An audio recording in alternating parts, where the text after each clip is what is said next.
நம்ம சாஃப்டான juicy stuff இருக்கக்கூடிய ஒரு இலையடையை எப்படி செய்கிறதுன்னு வாங்க பார்த்துடலாம். பவுலில் 1.5 கப் அளவுக்கு அரிசி மாவு எடுத்துருக்கிறேன். இது கூடவே 3/4 ஸ்பூன் அளவுக்கு உப்பு சேர்த்து கிளறி விட்டுக்கிறேன்.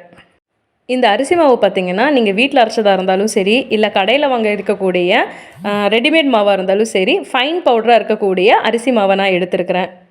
இதில் 1.5 கப் அளவுக்கு சுடு தண்ணியை நம்ம எடுத்து கொஞ்சம் கொஞ்சமாக ஆட் பண்ணி நல்லா சாஃப்டாக இருக்கிற மாதிரி பிசைஞ்சு எடுத்துக்கலாம். ஹார்டாக வேண்டாம். சில மாவு பார்த்திங்க அப்படின்னா தண்ணி அதிகமாக பிடிக்கும். ஸோ உங்களுக்கு தகுந்த மாதிரி தண்ணி தேவையாக இருந்தாலும் சரி, கம்மியாக இருந்தாலும் சரி பார்த்து எடுத்துக்கோங்க. சாஃப்டாக இப்போ பிசைஞ்சாச்சு. இதை மூடி போட்டு நம்ம கொஞ்சம் நேரம் செட் ஆகிற வரைக்கும் எடுத்து வச்சிடலாம். ஃபில்லிங்கை நம்ம தயார்படுத்திடலாம். ஒரு பேனில் 1 டேபிள் ஸ்பூன் அளவுக்கு நெய் சேர்த்துட்டு 1.5 கப் அளவுக்கு துருகின தேங்காவை சேர்த்து லைட் ஹீட்டாக நம்ம வறுத்தெடுத்துக்கலாம். ப்ரௌன் ஆகணுன்ற அவசியம் இல்லைங்க, லைட்டாக வறுபட்டாலே போதுமானது. இது கூட 1 கப் அளவுக்கு நாட்டு சர்க்கரையை சேர்த்துருக்கிறேன். கல்லும் மண்ணும் இல்லாத நாட்டு சர்க்கரைங்கிறதுனால நான் டைரெக்டாக அப்படியே சேர்த்துருக்கிறேன். உங்களுக்கு விருப்பத்துக்கு ஏற்ற மாதிரி நீங்கள் ஒயிட் சுகரையோ இல்லை வெல்லத்தையோ கூட நீங்கள் சேர்த்துக்கலாம். நான் இங்கே 1 கப் அளவுக்கு நாட்டு சர்க்கரையை தான் எடுத்துருக்கிறேன். இது கூட 2 டேபிள் ஸ்பூன் வாட்டரை ஆட் பண்ணி அப்படியே லைட்டாக பெசரி விட்டால் போதும். ஃபில்லிங் இப்போது தயாராகிடுச்சு. இப்போ நம்ம செட்டாக இருக்கிற அரிசி மாவை எடுத்து ஃபில்லிங்கை எப்படி வைக்கிறதுன்னு நம்ம பார்த்துடலாம். பவுலில் தண்ணி எடுத்து வச்சுக்கலாம் கையை நனைக்கிறதுக்கு. ஒரு வாழை இலை எடுத்துக்கலாம். தண்ணி அதிகமாக இருந்தால் அதை தொடச்சி எடுத்துக்கலாம்.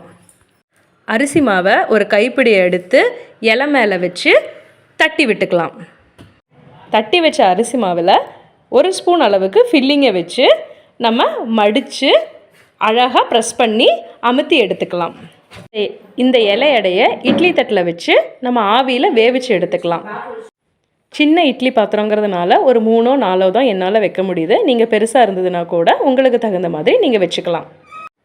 ஒரு 15 நிமிஷம் ஹை ஃப்ளேமில் வச்சு வேவிச்சு எடுத்திங்கன்னா இலையடை தயாராகிடும். இப்போ இலையடை ரெடி ஆகிடுச்சு. நம்ம சூடாக இருக்கக்கூடிய இதையை ஒரு பிளேட்டில் மாற்றிக்கலாம். இலையிலிருந்து பிரிக்கும்போது பாருங்கள் ஒட்டாமல் அழகாக வருது.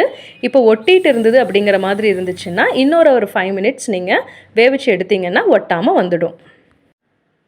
இப்போ சூப்பரான இலையடைங்க ரெடி ஆகிடுச்சு. உங்களுக்கு பிடிச்சிருந்தா சப்ஸ்கிரைப் பண்ணுங்கள், பெல் ஐக்கானை ப்ரெஸ் பண்ணுங்கள், சப்போர்ட் பண்ணுங்கள். தேங்க்யூ.